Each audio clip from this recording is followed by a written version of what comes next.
I learned to stop hoping the year my husband died. Hope, I'd discovered, was a luxury women like me couldn't afford. The fire needed building before dawn, same as always. My hands moved through the familiar motions in darkness kindling, then split wood. Then the careful arrangement that would give me steady heat for hours. The old stone oven Samuel had built still held warmth better than anything else in Broken Creek. Maybe the only thing he'd built that lasted.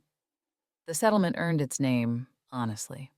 Miners with empty claims, farmers fighting stubborn earth that wouldn't yield. All of us holding on because we had nowhere else to go.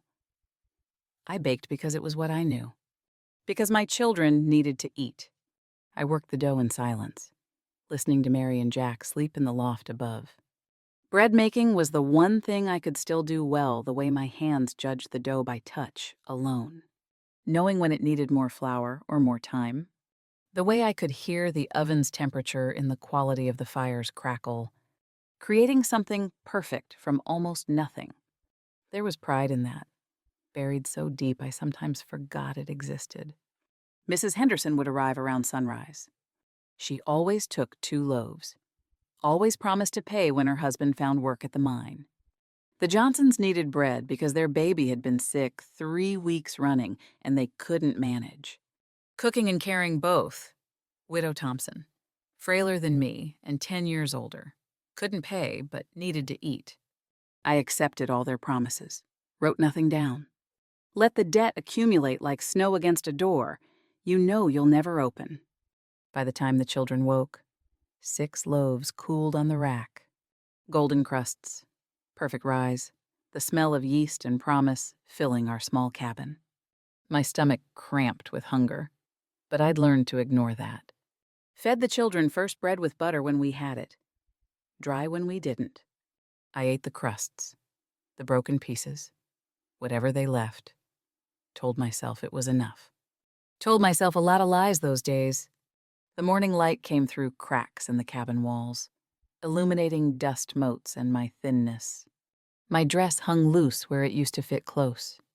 The boots Samuel had made me were worn through at the heel, my toes visible when I walked. My hands were cracked and bleeding from constant work, flour ground into cuts that wouldn't heal. I caught my reflection in the window glass sometimes and didn't recognize the woman looking back. That night, after the children slept, I sat at the empty table counting coins by candlelight. 17 cents from 6 loaves of bread worth 10 times that. Maybe more. Enough to buy flour for tomorrow. Not enough to buy shoes for Jack, whose toes were growing through his boots, same as mine. Not enough to buy the right to say no when people asked for bread they couldn't pay for. I thought about Samuel sometimes, about how he'd said my bread could buy us a future. He'd been wrong about the gold, wrong about the mine, wrong about most things. But he wasn't wrong about the bread, just wrong about who'd value it. About whether value and payment were the same thing in a place like Broken Creek. I wondered when I'd stopped being hungry. Not when I'd stopped eating, I knew that date exactly. 3 days after Samuel's funeral, when the charity food ran out, and I had to choose between my portion and the children's. But when had my body given up asking? When had empty become normal? When had I learned to call starvation? Managing the bread was beautiful, though that still mattered. Even when nothing else did. Maybe especially then. I put the coins in the jar and went to bed hungry. Same as always. Tomorrow I'd bake again, because what else could I do? The settlement needed bread. My children needed a roof. I needed to believe I was useful enough to keep that calculation balanced. Barely. As long as I didn't add up the cost to my own body. As long as I pretended I didn't matter in the equation. Samuel used to say my bread could buy us a future. Turned out the future cost more than bread. Cost more than I had to give. But I kept baking anyway. Kept hoping somehow it would be enough. Even though I'd learned to stop hoping years ago. The baker arrived on a Tuesday, riding a mule loaded with supplies, heading west to Sacramento. He stopped because his horse had thrown a shoe, stayed because old Ben at the smithy worked slow and careful. I noticed him because strangers were rare in Broken Creek. Noticed him because he moved through the settlement with a measuring eye that made me nervous. Like he was calculating something the rest of us had stopped trying to count. He appeared at my door near sunset, drawn by the smell. I had one loaf left, the one I'd saved for my own supper. Though calling it supper made it sound more substantial than bread and water. He knocked polite, asked if he could buy it. I named my price 10 cents. He didn't argue, didn't haggle the way people in the settlement always did. Just paid and took the loaf outside to the bench Samuel had built. I watched through the window while pretending to clean the table. Watched him examine my bread the way Samuel used to examine ore samples, breaking it open. Studying the crumb's structure. Inhaling deeply like the smell could tell him something. Then he ate it slowly, deliberately, taking small bites and chewing thoughtful, professional evaluation. It made me nervous in ways I couldn't name. When he finished, he came back inside, stood in my doorway, backlit by the setting sun, and said, "That's finer bread than San Francisco bakeries sell for 50 cents. I laughed, and it came out wrong. Bitter and sharp, like broken glass. Didn't matter if my bread could feed millionaires when we were all starving in Broken Creek. Quality meant nothing when nobody had money to pay for it. He didn't laugh, didn't smile, just stood there, looking at me the way he'd looked at the bread. And I didn't like what he might be seeing. "How much flour do you have?" he asked. "Enough for tomorrow's batch." "How many loaves do you make daily?" "6. Sometimes 8 if I can spare the flour." "What do you charge?" I told him. Watched his expression shift from curious to something harder. "Why so little? Because people can't pay more." I turned away, busied myself wiping the already clean table. My hands needed something to do besides shake. "Everyone's struggling here. What else can I do? You could charge what it's worth." Easy for a man to say. Easy for someone with coin in his pocket and roads to travel and choices about where to sleep. I had children to feed and neighbors who'd starve if I raised prices and nowhere else to go, even if I wanted. To leave. I said some of that, not all. Didn't mention how afraid I was that if I asked for fair payment, they'd stop pretending to need me. That charity and pity were the only things keeping us from complete isolation. The way he looked at me like it mattered, like my work was worth studying, worth valuing. Nobody had looked at my work that way since Samuel died. I'd forgotten what it felt like to be seen as something other than a widow who needed helping. "They're starving you instead," he said quietly. I stopped wiping. It's not like that. Isn't it?" The silence stretched. I didn't have an answer that wouldn't prove his point. Papa used to say pride was expensive. Couldn't afford it when there's mouths to feed. I'd learned that lesson young. But this stranger was asking me something different. What's the cost of having no pride at all? When he asked why I charged so little, I wanted to say, because I'm afraid. Afraid they'll stop pretending to need me if I admit I need them to pay. But I said the easier lie instead, because people can't afford more. Can you afford less? No. But admitting that felt dangerous. He put silver on my table, real silver. More than I'd seen in months. 4 coins that caught the lamplight and gleamed like promises. "An advance," he said, "for tomorrow's bread. Every loaf you can make. Twice your asking price." I thought he was mocking me, testing me somehow. But the silver was real, cold and heavy when I picked it up. More money than I'd made in 3 weeks of baking. "Why?" I whispered. "Because quality deserves fair payment. Because your children shouldn't go hungry while you feed everyone else." He moved toward the door, then paused. "I'll come at first light for the bread." That night I couldn't sleep. Couldn't figure out if I'd been given a gift or set up for a failure I didn't understand yet. Couldn't stop counting the silver. Couldn't stop imagining what my children could eat if this was real. Couldn't stop wondering what it cost when strangers saw through lies you'd been telling yourself for years. I baked all night, something fierce and desperate driving my hands. If a stranger would pay real money, I'd give him the finest bread I could make. Prove myself to someone who already seemed to believe in me for reasons I didn't understand. 12 loaves by dawn, perfect every one. The best work I'd done since Samuel died. My children woke to the smell and thought it was someone's birthday. Their faces bright with hope I hated to disappoint. He arrived at first light with his mule, loaded every loaf carefully into his packs like they were precious cargo. Then he asked where the settlement gathered. The square, I said, near the company store. Why, this concerns your business. You should see it. I refused at first. Had children to mind, washing to do, another batch to start, all the usual excuses. But something in his tone made me follow. Mary on my hip, Jack trailing behind asking questions I couldn't answer. The square was already busy men heading to claims they knew were empty. Women doing wash and water they had to carry. The usual morning struggle of Broken Creek pretending to be a town with a future. The baker stood on the company store steps and raised his voice. Told everyone he'd bought my entire day's production. Told them he'd tasted bread from San Francisco to St. Louis, and mine surpassed it all. Told them he'd paid twice my asking price and still gotten a bargain. My face burned. This wasn't what I'd agreed to.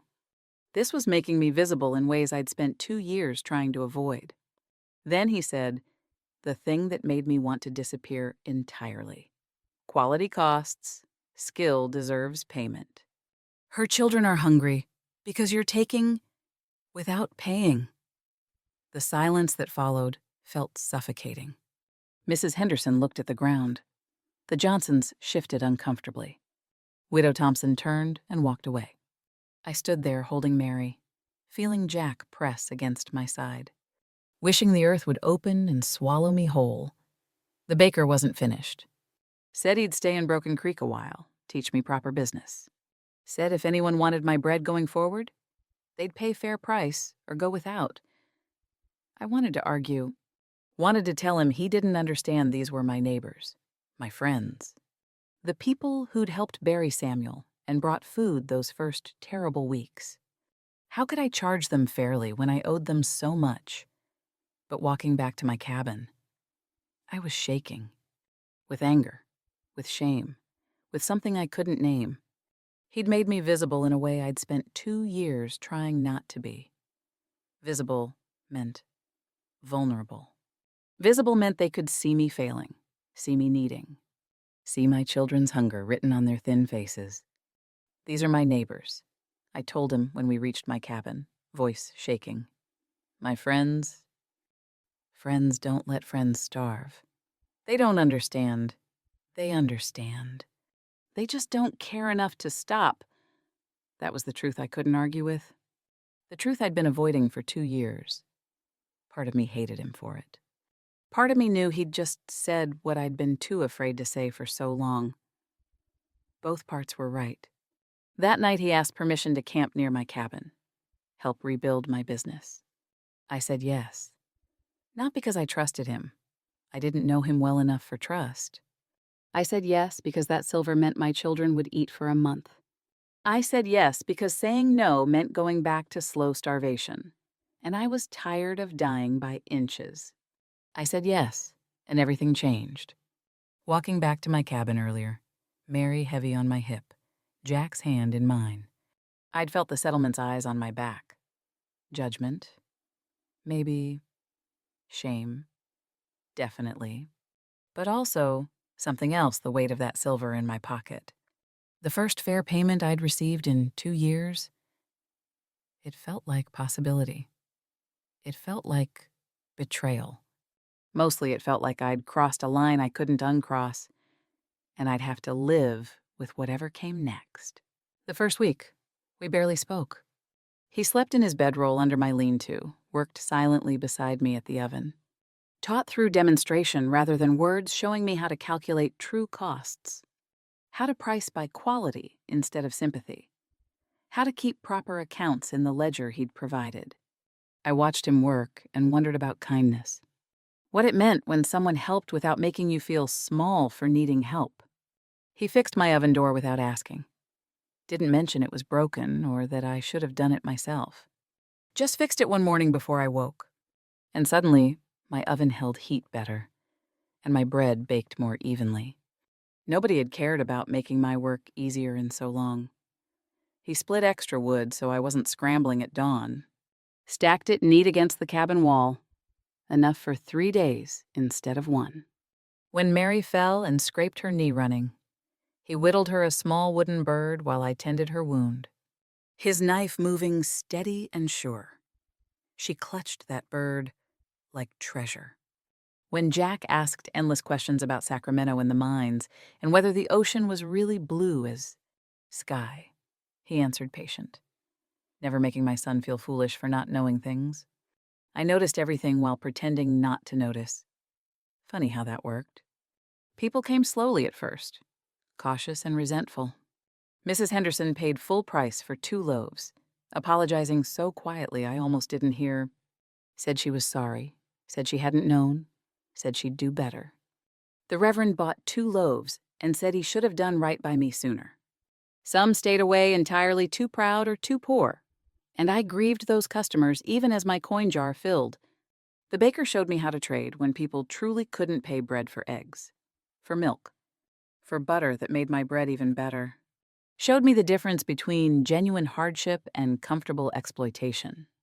Taught me to say no, to hold firm on price, to value my labor as highly as I valued my children's hunger. Each lesson felt like pulling splinters, painful, necessary. Cleaning out infection I'd lived with so long I'd forgotten it wasn't normal. The ledger confused me at first. All those numbers making my work visible, countable, worth something beyond what people felt like paying. Seeing it written down what I made versus what I'd charged the difference was devastating. I'd been giving away the equivalent of a month's flour every single week. I wondered when I'd started listening for his footsteps in the morning. When had his quiet presence become something I expected? When had I started resenting the silence when he went to town? Not because I wanted him to talk, but because the absence felt wrong. One morning, I realized I'd set out 2 coffee cups without thinking. Caught myself doing it. Stood there staring at those cups like they'd betrayed me. Old habits, I told myself. But I'd never had this habit before. This was a new pattern forming without my permission, and I didn't know what to do about it. One evening, after the children slept, he asked why I'd let it get so bad. I told him the truth. Samuel died owing debts to half the settlement. They'd helped with his burial, brought food those first weeks, carried water when I was too grief-sick to function. How could I charge them fairly after they'd shown me such kindness? How could I value my bread when I valued their charity more? Charity isn't letting someone work themselves to death, he said quietly, not looking up from the ledger where he was recording the week's trades. That's just another kind of taking. They didn't know. Did you tell them? How could I? They'd been kind. When Samuel, kindness isn't a lifetime debt. You don't owe them your starvation. I had no answer. I'd never thought of it that way. Had spent 2 years believing I owed the settlement my life because they'd helped me bury my husband. As if grief created debt. As if kindness required endless repayment. You were never the burden, he said, looking at me finally. They were. I wanted to argue, to defend my neighbors, but I was too tired. The words felt true in a way that hurt. That night, watching him show Jack how to whittle, seeing my son's face light up with attention from a man who wasn't annoyed by questions. I felt something shift. Not trust exactly. Not yet, but maybe the beginning of it. Maybe the recognition that help didn't always come with strings attached. Maybe the dangerous thought that I didn't have to do everything alone. Didn't have to earn the right to receive kindness through my own suffering. Maybe some people helped because they saw value, not weakness. Maybe I could believe that. Eventually, maybe I was starting to already. The crack came on a Sunday, when I burned an entire batch, something I hadn't done in years.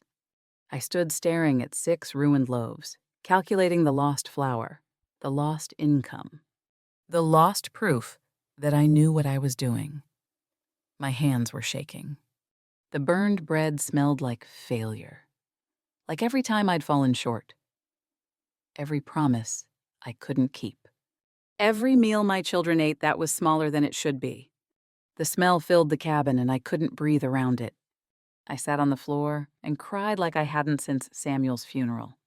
Not quiet tears, but heaving sobs that shook my whole body. Sounds I couldn't control or hide. The baker found me there and I expected him to leave, to give me privacy for my breakdown. To pretend it wasn't happening the way men usually did with women's tears. Instead, he sat against the opposite wall and waited. When I could speak. Everything poured out. How Samuel had believed we'd strike gold, had borrowed against that certainty, had died leaving me with children and debts and nothing but the ability to bake bread. How the settlement had been kind at first, but kindness turned to expectation. Expectation to entitlement. How I'd thought if I just gave enough, worked hard enough, made myself useful enough, I could earn the right to stay, to belong, to not be a burden. You were never the burden, he said again. I told him about the nights I'd chosen between buying flour and buying shoes for Jack, about eating only crusts and telling myself I wasn't hungry, about the morning I'd realized I was thinner than my daughter and still couldn't bring myself to charge more. When I told him about choosing between flour and Jack's shoes, my voice broke. Not because it was the worst thing there were worse nights, but because saying it aloud made it real. Made it something that had happened to me, not just something I'd survived through. He asked why I thought my hunger mattered less than theirs.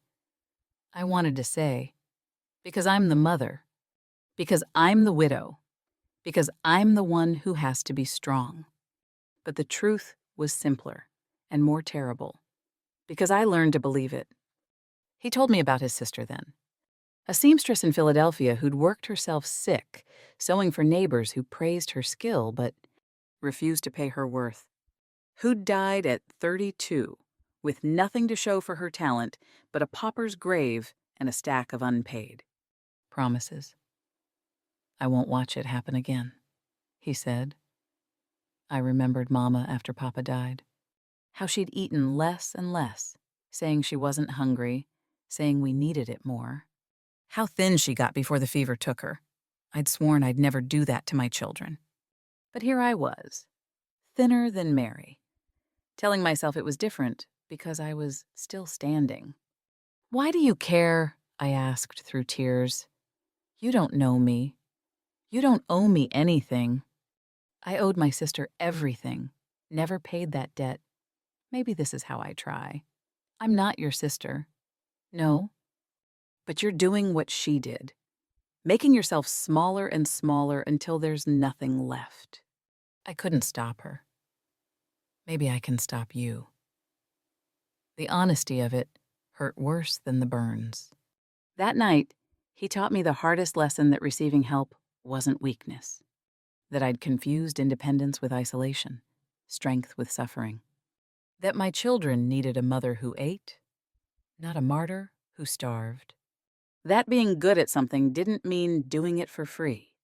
That my skill had value even when I was desperate. That I deserved fair payment, not because I'd earned it through suffering, but because my work was worth it. I let him make me tea while I sat at the table, hands shaking.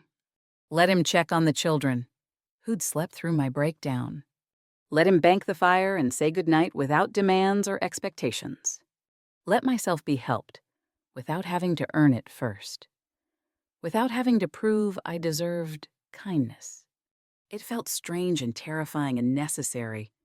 It felt like the beginning of something I didn't have words for yet.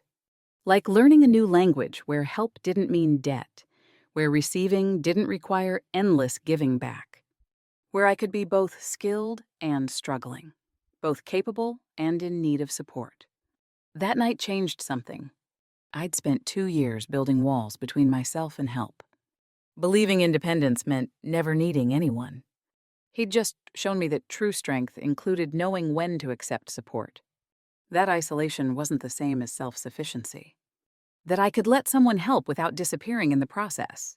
Trouble arrived with the Henderson boys 3 weeks later, Thomas and his 2 younger brothers, fresh from their claim in the hills, angry about their mother paying what they called extortion prices for bread. They came to my cabin at dusk, loud and righteous, demanding I return to reasonable rates. I stood in my doorway with my children behind me. Trying to explain economics to men who saw only their mother spending money they thought should stay in the family. The baker stepped between us, calm but unmovable. She charges what her skill is worth. Thomas Henderson, who'd once helped Samuel repair our roof, who'd carried Samuel's coffin, said the settlement took care of its own, and I was betraying that by putting profit over people for the first time. I found my own voice, standing there with my children behind me. I realized I'd been afraid of this moment for 2 years. The moment they stopped pretending my work mattered and said the quiet part loud I owed them, would always owe them. My starvation was the price of belonging. I gave your family 26 loaves free while Samuel was dying, I said. Voice steadier than I felt. Countless others at prices that didn't cover my costs. I was thinner than my children because I valued your charity over my own survival. Thomas flinched. I'm still taking care of people, I continued. I'm just not dying while I do it. Thomas looked at me, really looked. Maybe for the first time since Samuel's funeral. Saw the worn dress, the thin frame, the exhaustion in my bones. Saw what his family's charity had cost. Almost apologized, but didn't. Almost might be the saddest word in the language. We didn't know, he said finally, quietly. You didn't ask. The baker replied, the younger brothers wanted to argue, but Thomas stopped them. Said they'd talk to their mother. Maybe about paying fare. Maybe about learning to bake themselves. They left without the apology forming in Thomas's throat. But the damage was done. Word spread fast in a settlement as small as Broken Creek I'd chosen money over community. Widow Thompson stopped speaking to me entirely. 3 families announced they'd make their own bread rather than pay my inflated prices. The Reverend suggested from his pulpit that Christian charity meant generous giving. Pointed words aimed straight at me. I wanted to quit. Wanted to drop my prices. Return to the familiar misery of acceptance. The baker asked if I wanted to starve again to make them comfortable. I didn't. That was the truth I'd been avoiding. The days after were harder than I'd expected. Not the economics, those actually improved as I sold more to neighboring settlements. But the silence in the settlement square when I passed. The turned backs. The women I'd considered friends, suddenly too busy to talk. I'd thought community was about belonging. Learned it was about knowing your place. I'd stepped out of mine. The Reverend's sermon that Sunday was about generous giving, about Christian charity. He never mentioned Christian receiving, never asked why charity always seemed to flow one direction, why it was always the widows and the desperate who were expected to give until empty. I sat through it with my children, head high, and understood that some people's idea of community required someone else's sacrifice. Together, the baker and I weathered it. When people stopped buying, he bought my production and took it to neighboring settlements where people paid gladly. When the Reverend preached, the baker stood up in church, actually stood up in the middle of the sermon, and asked why charity never seemed to flow toward the widow baker, working herself to death. The silence after that was different. Uncomfortable, accusatory in a new direction. The crisis forced me to choose acceptance through self-destruction, or survival through boundaries. I chose survival. Every day I chose survival, and it got easier and harder at the same time. Easier because each choice reinforced the last. Harder because I was learning just how much acceptance had cost me. How much I'd given up to belong to people who'd never truly seen me. I wondered when I'd started counting his footsteps. When had his silence become familiar? When had I begun to miss it? When he was gone. But I was also learning. Something else, that I could survive their disapproval. That my children's full bellies mattered more than strangers' comfort. That building something sustainable was worth temporary isolation. That the baker had been right charity that required my starvation wasn't charity at all.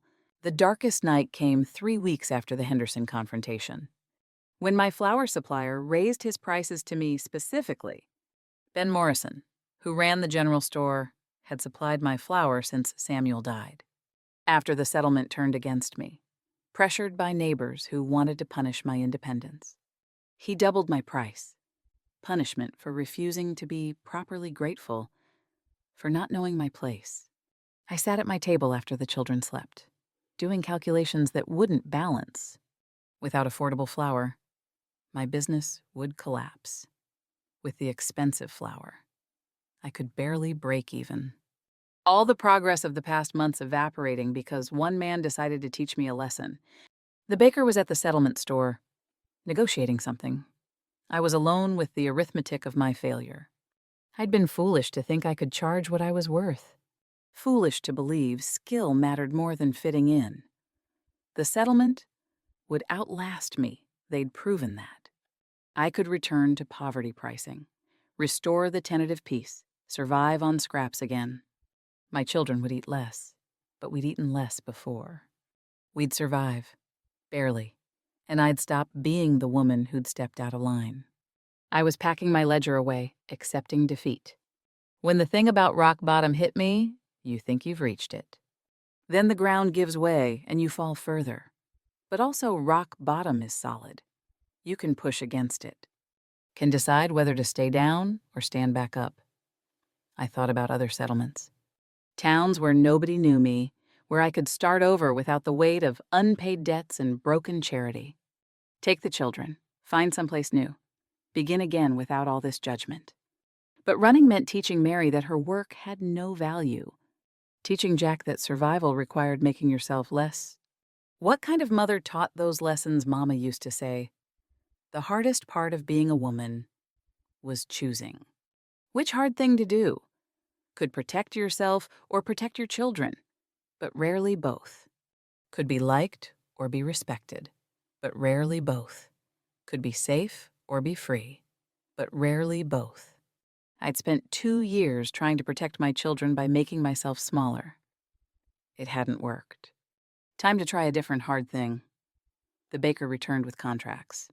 Flour delivery from Sacramento arranged, better quality at better prices. Enough to supply not just me, but 2 other bakers in neighboring settlements who'd agreed to learn from him. "You're building something bigger than Broken Creek," he said, spreading the contracts on my table. "Don't let them make you small again." But it wasn't the contracts that broke me. It was what he said next. I watched my sister shrink herself until there was nothing left. "I won't watch you do the same." "I'm so tired," I whispered. Tired of fighting. Tired of being hated. Tired of choosing between belonging and eating. Belonging to people who demand your starvation isn't belonging. It's slow death with witnesses. What if I fail? The question came out small, broken. What if you don't? I looked at the ledger, weeks of careful accounting. Proof that my work had value. Evidence that I could build something sustainable. Then I looked toward the loft where my children slept on their thin mattresses. Bellies full because I'd finally started charging fairly. The choice wasn't really a choice at all. "I can't do this anymore," I said. Can't do what run a business, or can't keep starving to make them comfortable. Both? Neither. I don't know. Yes, you do. He was right. I did know. I just didn't want to admit how much it would cost to choose myself. How much easier it would be to give up, give in, go back to the familiar misery of acceptance. What if I'm wrong? What if I lose everything? Trying to have something. What if you lose everything?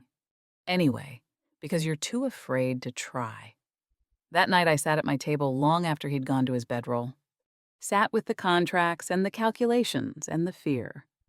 Mama's voice in my head, choose which hard thing. I chose the hard thing that didn't require my starvation. Chose the hard thing that taught my children they mattered. Chose the hard thing that might actually lead somewhere besides an early grave. When he asked if I trusted him, I said I was learning to. He said that was enough for now. But it wasn't about trusting him anymore. It was about trusting myself, trusting that I deserved fair payment, that my skill had value, that my children's hunger mattered as much as anyone else's. That was the trust I needed to learn. The rest would follow. The choice came on a morning when everything aligned. The flour from Sacramento arrived 50 pounds of it, finer than anything I'd used before. The baker had arranged for me to supply bread to a mining camp 20 miles out. Men with silver in their pockets who cared about quality, not politics. But Mrs. Henderson appeared at dawn, her youngest sick with fever, asking if I'd make an exception just this once. Sell her bread at the old price because the baby needed broth, and she'd spent everything on medicine. The old me would have given the bread free, would have added soup, would have shrunk myself to prove I wasn't what they said I was, would have used one sick child to absolve myself of charging fairly, to show I was still the generous widow they wanted me to be. Instead, I invited her inside, made her tea, actually asked about the baby, not polite noise, but genuine concern. Sitting across from her at my table the way women do when they're sharing troubles, not transactions. Then I told her the truth. I can't go back to starving, but I can teach you to bake. She stared at me, confused. I explained I'd give her one loaf today. Free. For the baby. But if she wanted bread regularly at prices she could afford, I'd teach her to make it herself. Good bread. The kind that could feed her family, and maybe earn her extra coin if she sold some. You'd teach me, she asked. After everything, you didn't know you were starving me. I said, I didn't know I could say no. We both learned wrong things. Let's learn better ones. I should have asked. Should have noticed. Yes, but you're asking now. That's something. Why help me? Because one person knowing how to bake good bread is survival. 10 people knowing is a business. 100 is an economy. I'm tired of just surviving. Giving from empty doesn't help anyone. I'd learned. It just makes 2 people hungry instead of one. But teaching from fullness, that multiplied something instead of dividing it smaller and smaller, until nothing remained. Mrs. Henderson became my first student. Then came 2 others women who'd been taking cheap bread, who'd never questioned why I charged so little. The baker helped me teach them proper technique. Fair pricing, business basics, how to value their labor, how to say no, how to build something sustainable. I chose to become not just a baker, but a teacher. Chose to multiply skill rather than hoard it or give it away. Chose to build something larger than my survival, a network of women who knew their worth and demanded it. The choosing mattered. For 2 years. Things had happened to me. Grief happened. Poverty happened. Exploitation happened. Now I was happening back. The mining camp contract succeeded beyond expectation. My bread sold faster than I could bake it. The Sacramento flour transformed my product from good to exceptional. Within 2 months, I had more orders than I could fill alone. My students started taking overflow orders, building their own businesses. The settlement watched this happen, watched me teach other women, watched those women start earning, watched the baker treat me as an equal partner, never a rescued victim, watched our business thrive while theirs struggled, slowly, grudgingly. Perception shifted. The Reverend bought bread at full price and apologized from his pulpit. Said he'd confused Christian charity with Christian exploitation. Said he'd been wrong to expect my starvation as proof of my virtue. Thomas Henderson paid what his family owed from the early days' months of bread I'd given free. Calculated at fair prices. Said his mother's baking had improved because of my teaching. 3 families who'd boycotted my bread came back, paying fairly, some asking if I'd teach their daughters. I accepted their business without gloating, offered teaching without resentment, understood that forgiveness didn't require forgetting, but it did require moving forward. The choice wasn't one dramatic moment. It was daily decision after daily decision to charge fairly, to teach generously, to partner equally, to build sustainably. Each choice made the next one easier. Each boundary held made the next one stronger. Somewhere in those accumulated choices, I stopped being the starving widow and became the master baker. Stopped being the woman who needed charity and became the woman who created opportunity. Stopped being someone things happened to and became someone who made things happen. The baker and I stood in the settlement square where he'd first shamed me into seeing my worth, where I'd wanted to disappear from visibility. Now I stood there teaching women to value their labor, explaining pricing and technique and business. People listened, actually listened. Not because a man was speaking for me, but because I'd learned to speak for myself. That was the choice that mattered most, not the choice to charge fairly or teach others or build a business. The choice to believe I was worth listening to. Everything else followed from that. The baker stayed. Not because I needed rescuing, but because we'd built something worth staying for a teaching bakery.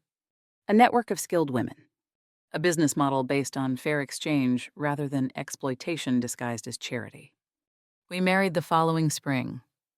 Not because he'd saved me, but because we'd saved each other.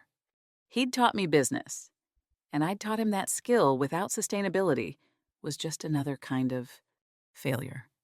Together, we taught Broken Creek that charity doesn't mean letting someone starve while feeding others. That community means lifting everyone, not crushing one person to support the rest. My children grew up watching me run a profitable business, teaching other women, standing as an equal partner to my husband.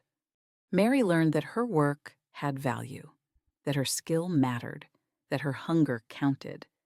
Jack learned that respecting women's work meant paying fairly for it. That partnership meant standing beside someone not above or below them. The settlement changed too. Women who learned from me started their own businesses, sewing, preserving, teaching. The economy improved not through gold strikes, but through recognizing value already present in skilled hands, through understanding that when women thrived, families thrived. When families thrived, communities thrived. I think about those early days sometimes. The exhaustion, the hunger, the belief that my worth was measured in how much I could give until there was nothing left. Think about the bitter laugh when the baker first praised my bread, how completely I'd disconnected my skill from my survival, how I'd learned that disconnection from every woman around me who did the same. The lesson wasn't just about charging what I was worth.